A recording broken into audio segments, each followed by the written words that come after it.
안녕하십니까. 인도 현지에서 여러분에게 성경을 읽어드리다가 잠시 귀국한 박한승 선교사입니다. 네, 오늘도 변함없이 하나님 말씀 나누고 선교 사역에 관한 이야기도 나누려고 합니다. 네, 한국에 들어왔습니다. 네, 지난주 수요일에 들어왔고요. 100일 휴가 나온 것처럼 한 100일 만에 한국에 돌아왔습니다. 어떤 느낌이냐면 약간 현실감이 없습니다. 너무 깨끗하고 또 날씨도 시원하고 며칠 있다 보니까 이제 제법 다시 덥다란 느낌도 받고 있는데요. 처음에 왔을 땐 정말 시원해서 좋았습니다. 네, 어디가나 에어컨 잘 돼 있고 네, 거리가 너무 깨끗해서 약간 그 도시에 살다가 그 시골에 가거나 산이 있는 곳을 갔을 때 느끼는 그 청량감 있지 않습니까? 그런 청량감을 그 서울 목동에 오니까 느끼고 있습니다. 네, 특별히 맛있는 거 먹으려고 할 필요 없이 그냥 한국 음식만 먹으면 맛있더라고요. 네, 그래서 아주 행복하게 잘 며칠을 보내고 있고요. 주일 예배도 오랜만에 한국어로 한국 찬양으로 들으니까 은혜가 됩니다. 참 행복한 시간을 보내고 있고요. 아기가 한국에 오니까 감기가 걸리더라고요. 네, 아기가 추웠나 봅니다. 감기에 걸려서 약간 고생을 했는데 지금 나아졌고요. 저도 지금 계속 감기 기운이 왔다 갔다 하고 있습니다. 그 기온이 그걸 잘 못 맞추는 것 같아요. 기온을 잘 못 맞추는 것 같아서 내가 추운지 더운지 잘 모르고 아침 저녁으로 좀 차지 않습니까?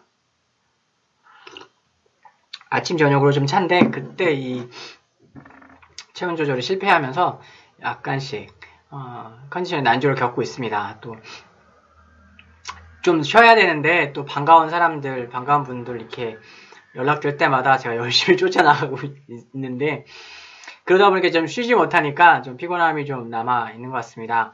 다행히 비자 문제는 잘 해결될 것 같습니다. 오자마자 쉬지도 않고 비자부터 해결을 했습니다. 지난번에 너무 고생을 해서 비행기 티켓도 끊지 않고 일단 비자가 해결되면 해야겠다 생각해서 비자를 무사히 받은 것 같습니다. 대사관 인터뷰까지 했고요. 이번 주 수요일 네, 이틀 후에 대사관 찾아가서 받아오면 될 것 같습니다. 특별히 결격사항은 없이 1년 비즈니스 비자 받았고요. 내일은 이제 가난농군학교 김범일 교장 선생님, 그 장로님을 만나 뵈러 갑니다. 그래서 훈련을 언제 받을 건지 또 저희가 루아가 아직 어리지 않습니까? 근데 가난농군학교에서 이렇게 교장 후보, 교장이 되려고 이렇게 간 경우는 온 가족이 다 받는 것을 좀 추천하고 있습니다. 그런데 아기가 아직 너무 어려서 일단 이번에는 가서 인사드리고 여러 가지 사정들만 나누고 올지 구체적으로 훈련 날짜를 잡을지는 아마 만나 뵙고 교장 선생님 만나 뵙고 대화를 해봐야 할 것 같습니다. 아무튼 가난한 지역, 낙후된 지역, 발전되지 않은 지역의 공통적인 특징은 그곳에 사는 사람들의 생각입니다. 네로 밀런 생각은 결과를 낳는다라는 아주 좋은 책을 냈는데요. 어떤 생각을 어떻게 하느냐에 따라서 많은 것들이 달라질 수 있다는 건데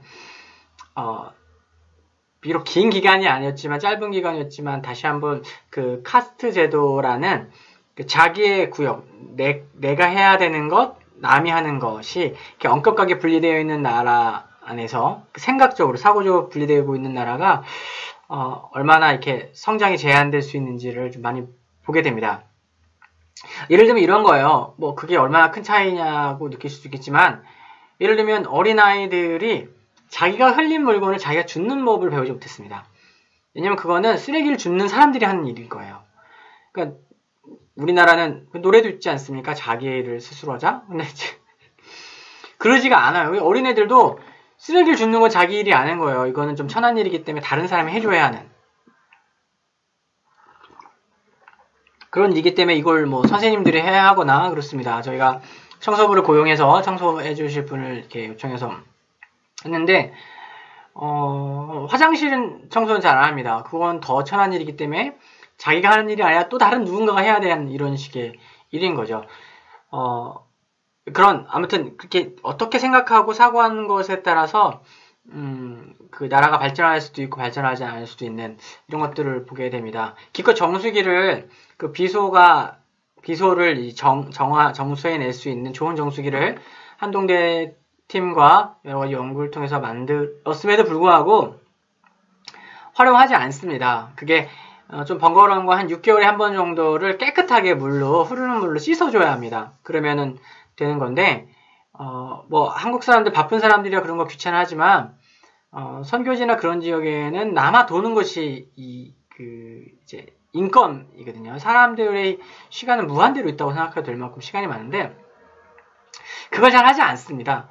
아마도 그 정수기가 얼마나 좋은 건지 그리고 물이 깨끗한 물을 마신다는 것이 얼마나 중요한지를 잘 모르는 것도 있지만 그냥 누군가가 해준 것을 누리고 자기의 노력이 들어가면 다시 그걸 쓸 수 있지만 그렇게 잘 하지 않으려는 것들이 삶 가운데 깊이 뿌리 박혀 있는 거죠.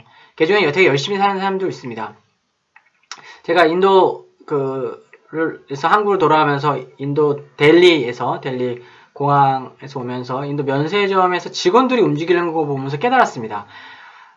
그 인도 면세점에서 일하는 직원들은 인도 사람이라고 느껴지지 않을 만큼 엄청 부지런하고 엄청 빠릅니다. 왜냐면 그거 하나하나 파는 게 다 돈이고 열심히 하면 할수록 더 많은 것을 얻을 수 있기 때문에 정말 열심히 하더라고요.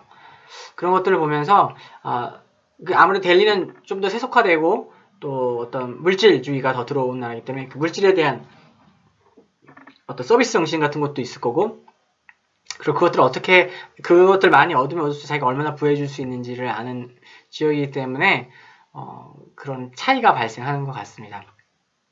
물론 그렇게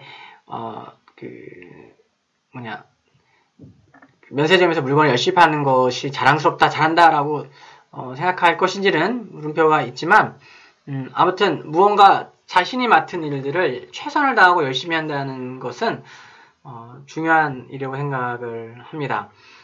그렇게 살아갈 수 있도록 그렇게 인식하며 살아갈 수 있도록 돕고 또 가르치고 의식을 개혁하는 일들 앞으로 학교를 짓고 복음을 전하는 일만큼이나 그 땅 백성들이 잘 살 수 있도록 돕는 아주 중요한 일이라고 생각합니다. 그런 일을 잘 준비할 수 있고 할 수 있도록 계속해서 저도 준비해 나가고 사역에서도 같이 연구하려고 합니다. 네, 오늘의 말씀을 보도록 하겠습니다. 오늘 말씀은 요한복음 5장 19절부터 29절이에요. 계속해서 어떤 내용이죠? 안식일 논쟁입니다. 베데스다 연못에 누워있던 한 사람을 일으켜 세우시고 내 자리를 들고 일어나 가라라고 하셨고 그 이후에 그것이 안식일이었기 때문에 사복음서에서 반복적으로 나오는 안식일 논쟁이 다시 한번 일어났었다는 것을 말씀을 드렸습니다.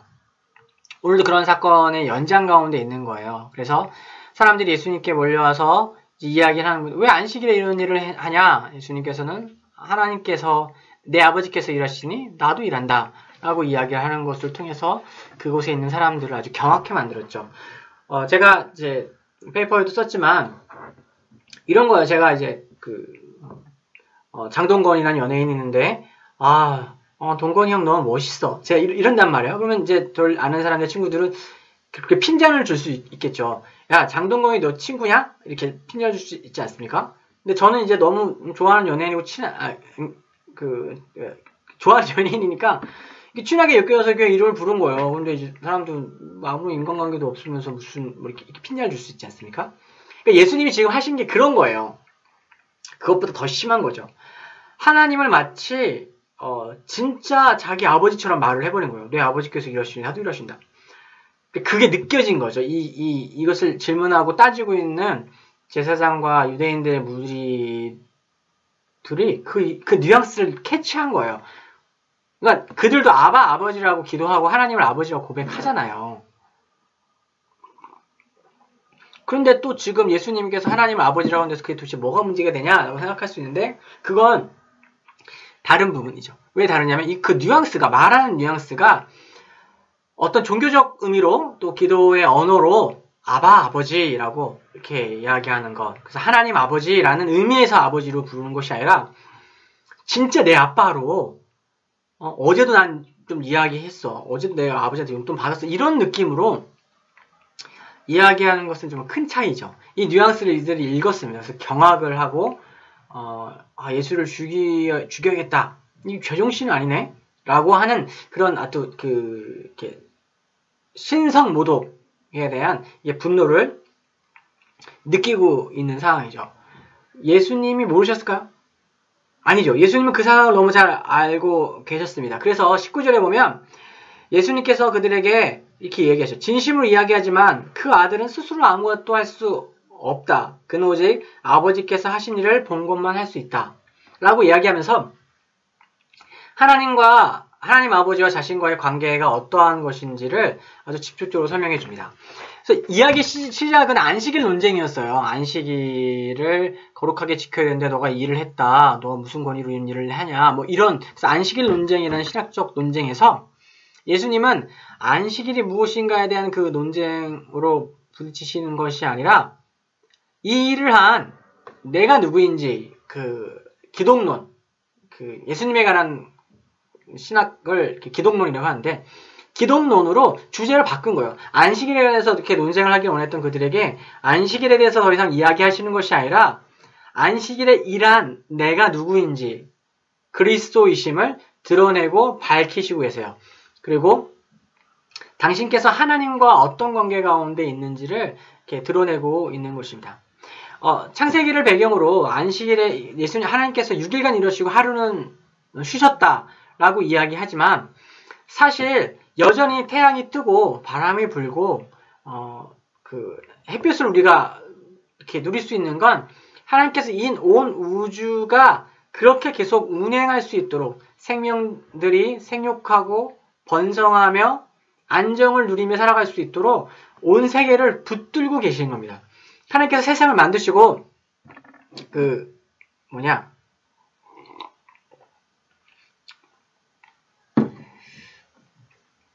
책 제목도 있습니다. 무슨 시계공, 눈먼 시계공이라는 대표적인 무신론자가 쓴 그런 책도 있죠. 그래서 눈먼 시계공 무슨 이야기입니까? 정교하게 시계를 어떤 창조자가, 어떤 디자이너가, 어떤 기술자가 만들어 놓고 이렇게 던져놓고 갔다는 거예요. 그 시계는 더 이상 창조자가 없고 그것을 만드는 사람이 없어 찌깍찌깍 잘 돌아가지 않습니까? 그러니까 오늘 우리가 사는 이 세상을 그렇게 바라보느냐, 그거는 이제 무신론이 되는 겁니다. 이렇게 세상을 만들어 놓고 던져버리고 갔다라고 생각하는 거죠. 이신론이죠. 이신론. 그러니까 세상을 창조한 창조주는 세상에 관심이 없다라는 거예요. 그러나 우리가 믿고 있는 하나님은 어떤 분이십니까? 이 세상을 창조하시고 그 세상에 관심 있고 지속적으로 그 세상이 유지되고 그 세상 가운데 생명이 발육하고 번성하고 충만할 수 있도록 계속해서 일을 하고 계신 겁니다. 생명에 관한해서 하나님께서 계속해서 일을 하고 계신 것이죠. 예수님께서도 하나님께서 그렇게 일하고 계시기 때문에 생명을 일으키고 생명을 이렇게 유지하고 보존하고 번성케 하기 위해서 일하고 계시기 때문에 나도 일하고 있다. 나는 왜냐면 나 스스로 무언가 어떤 것을 결정하고 내 독단적으로 행하는 것이 아니라 하나님이 하신 것, 아버지가 하신 그것을 내가 하는 존재가 바로 나이기 때문이다. 그래서 예수님은 스스로를 어떻게 정의하고 있어요? 하나님과의 그 관계 가운데서 일하시는 분이에요. 하나님이 행하시는 그 일들, 하나님이 기뻐하시는 그 일들을 행하시는 분이 바로 예수님이신 것이죠. 그분의 아들이 되시는 것이죠. 그렇기 때문에 그 하나님이 하신 일들을 예수님께서 하실 수 있을 뿐만 아니라 하나님께서 원하시는 일들 또한 예수님께서 하실 수 있다라고 하십니다. 그렇기 때문에 하나님께서 생명을 일으키셨기 때문에 나 또한 생명을 일으킬 수 있다라고 이야기하고 계신 거예요. 지금 38년 된 병자, 왜 갑자기 17년이 생각나는지 모르겠지만 38년 된 병자를 주님께서 일으키셨잖아요. 생명을 일으키셨잖아요. 예수님께도 동일하게 그 생명이 하나님 안에 있는 그 생명이 예수님께도 있기 때문에 하나님께서 행하실 수 있는 죽은 자를 살리고 연약한 자를 익힐 수 있으신 것처럼 예수님께서도 동일하게 그 일들을 행하실 수 있다라는 것을 말씀하시고 이미 그 증거는 38년 병자가 일어난 사건을 통해서 증거되어 있었습니다. 또한 예수님께서는 거기에서 멈추지 않으시고 예수님 당신께서 세상을 다스리시는 것뿐만 아니라 하나님으로부터 이 세상을 심판할 수 있는 권세, authority를 받으셨다라고 주장하고 계십니다. 그래서 22절에 보면 무엇보다 하나님께서는 아무도 심판하지 않으시지만 그 아들에게 모든 심판할 수 있는 권세를 주셨다라고 이야기합니다. 그렇기 때문에 그 아들에게 영광을 돌려야 되고 예수님께서 영광을 받으셔야 합니다. 근데 이제 사람들은 그 하나님이신 예수님께 영광을 돌리지도 않고 그를 경외하지도 않고 그를 높이지도 않고 있는 것이죠. 그래서 24절에 보면 예수님께서 누군지 나의 말을 듣고 나를 보내셔서 영원한 생명을 가지게 하심을 묻는 자는 심판을 받지 않고 죽음에도 생명으로 옮겨질 것이라고 이야기하고 계십니다. 그리고 예수님께서 그 생명을 가지고 계시기 때문에 이후에 심판날에 그 일들을 예수님께서 행하실 것이다. 그 예수를 믿는 자들을 일으키실 것을 이야기하고 계십니다. 그래서 28절에 보면 이렇게 얘기합니다. 이것 때문에 놀라지 마십시오. 그때가 오는데 이때는 어떤 때냐면 모든 사람이 자신의 무덤에서 그의 목소리, 예수님의 목소리를 들을 때가 온다는 겁니다. 한번 죽는 것은 사람이 정하신 것이고 그 외에는 심판이 있죠. 모든 사람이 자기의 무덤이 있을 것입니다. 그 자기의 무덤 가운데서 두드리시는, 무덤을 열고 나오라고 두드리시는 예수님의 그 음성을 모든 사람이 듣는다는 것이죠. 그런데 예수님께서는 그 모든 사람이 그 무덤에서 그 예수님의 음성을 듣고 일어나는데 그것이 두 종류의 일어남임을 분명하게 말씀하고 계십니다. 무엇입니까? 무덤에서 나와 선한 일을 행한 사람은 생명을 얻고 악한 일을 행한 사람은 정죄를 받을 것이라고 이야기하고 계십니다. 여기서 지금 이 구조가 보이시죠? 안식일 논쟁을 예수님께서는 기독론, 예수님에 관한 자기 증거로 바꾸셨어요. 그래서 예수님이 누구이신지 이야기하십니다. 예수님은 하나님이 그러하신 것처럼 하나님이 행하시는 일들을 하는 분, 또한 하나님께서 위임하신 일을 하시는 분이십니다. 그분이 하나님과 동등되는 영광과 권세와 위엄을 가진 분이시지만 하나님과 관계 밖에서 하나님과 상관없이 독자적으로 일하시거나 판단하시고 움직이시는 분이 아니라 그분과의 관계 가운데서 선을 행하시고 생명을 일으키시고 그분이 하나님이 행하셨던 일을 하실 뿐만 아니라 하나님께서 위임하신 일들을 하신다라고 이야기하고 있어요. 그리고 하나님께서 특별히 그와 예수님께 세상을 심판하는 권세를 주셨어요. 심판하라고 예수님께 맡겨주셨어요. 그래서 모든 사람은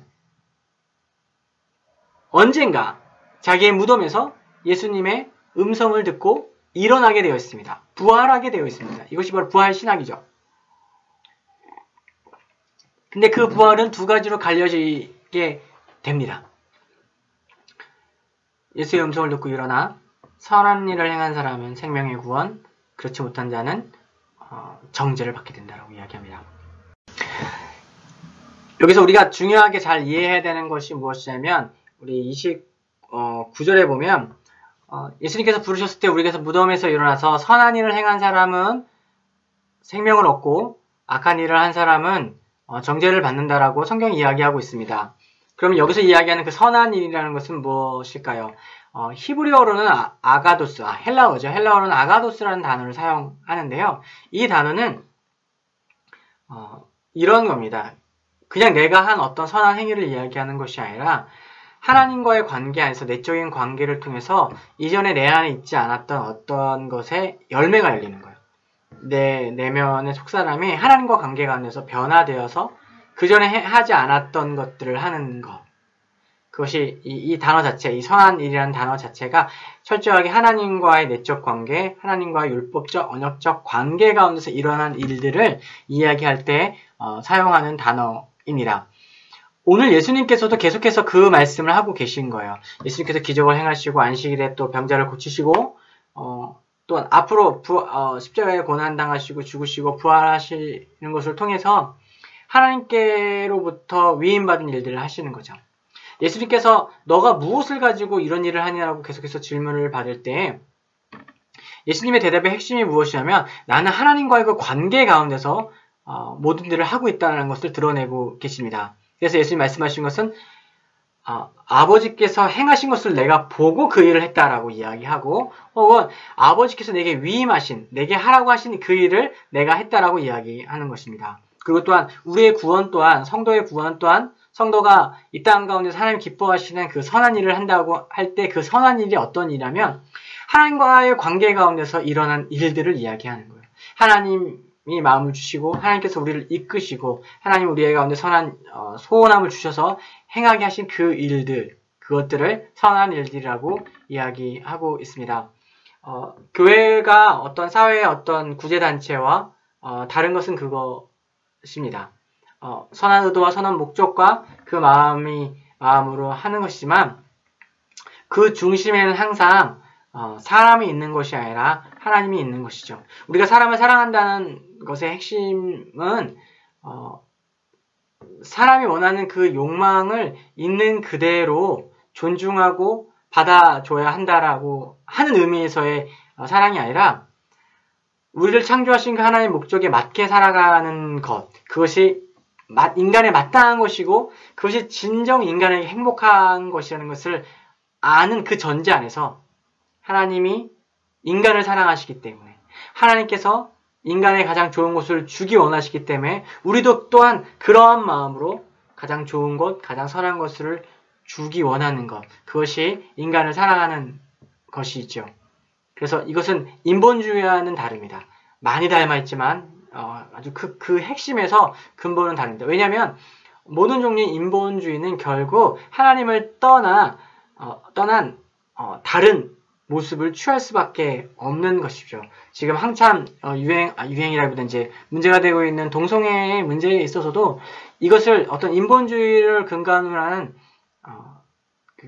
어떤 사람을 인권의 문제로 이렇게 잡아간다라고 한다면 성경의 원리와 하나님이 계획하신 그것과 그리고 진정한 의미에서의 인간이 누릴 수 있는 행복과는 거리가 멀어지게 되는 것이지요.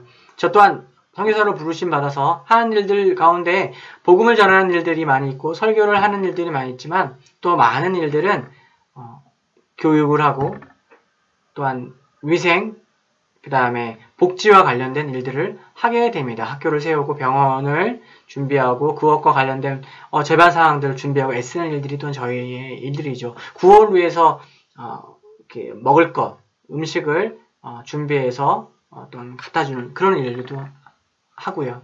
그러나 그 모든 것들이 항상 하나님과의 그 관계 가운데서 하나님의 그 기뻐하신 가운데서 있어야 한다는 것.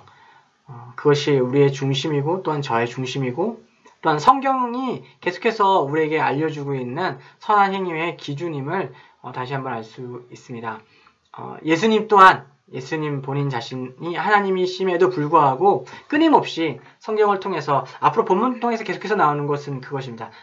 어떤 것도 나 스스로 내가 하는 것이 아니라 하나님이 원하시고 계획하시고 기뻐하시는 일들을 내가 하고 있다. 내가 한다. 라고 예수님께서 말씀하십니다. 저 또한 그런 사람이 되고 싶은 마음과 선한 소원을 가지고 있습니다. 그런 마음을 가지고 복음을 전하고 또한 가난한 자를 돕고 또 낙후된 지역을 개발하는 사역을 위해서 인도뿐만 아니라 한국에서도 계속해서 여러분들을 만나고 또한 필요한 것들을 준비하고 있는데요. 말씀을 통해서 다시 한번 우리 안에 오늘 그리고 지금 이 시대에 하나님 내게 하려고 맡겨주신 일들이 무엇일까? 내가 어떤 일을 직장에서, 가정에서, 가족과의 관계 가운데서 할 수 있을까?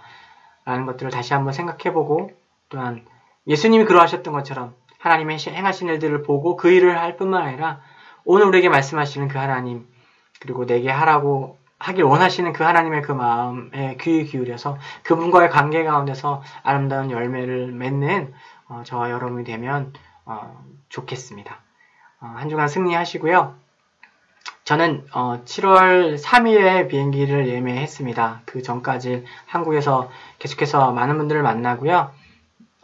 또 많은 조언도 듣고 또 사역에 필요한 것들을 좀 준비하고 있습니다. 중고 노트북 모으고 있습니다. 네, 현재 사역자들에게 나눠줘서 그들이 엑셀이나 워드를 다룰 줄 알고 그들이 앞으로 교회가 성장하고 했을 때 조금 더 전문적으로 잘 사역할 수 있도록 돕기 위해서 그런 미디어, 전산 교육, 컴퓨터 교육 같은 거 하려고 사역에서 준비하고 있어서 제가 또, 가능한 많은 중고 노트북, 엑셀과 워드 정도만 돼도 됩니다. 네, 그런 거 필요해서 좀 구하고 있는데요. 혹시 보시고, 우리 집에 놀고 있는 거 있다 생각하시는 분 있으면 또 보내주셔도 감사하겠습니다. 네. 인도 다시 들어가기 전에 한 달 정도 남았는데요. 그 이후는 한 1년에 한 번씩 들어오지 않을까 싶습니다. 그래서 그 전에, 또 많이 기도해 주시고 아껴주신 분들 다 만나 뵙고 갈 수 있으면 좋겠다고 생각합니다. 연락 주시고요. 지금 이제 연락 오면 그냥 바로바로 만나고 있습니다. 또, 약속을 뒤로 잡으면 또 다른 일들 때문에 못 볼 수 있으니까요. 그래서 생각나시고 기억나시는 분들 또 연락 주시고요. 또 만나서 아름다운 하나님의 은혜, 하나님 주시고 계신 그 은혜를 나누는 귀한 시간 되었으면 좋겠습니다. 한 주간도 승리하십시오. 또 다음 주에도 또 말씀 가운데서 나눔하도록 하겠습니다. 감사합니다.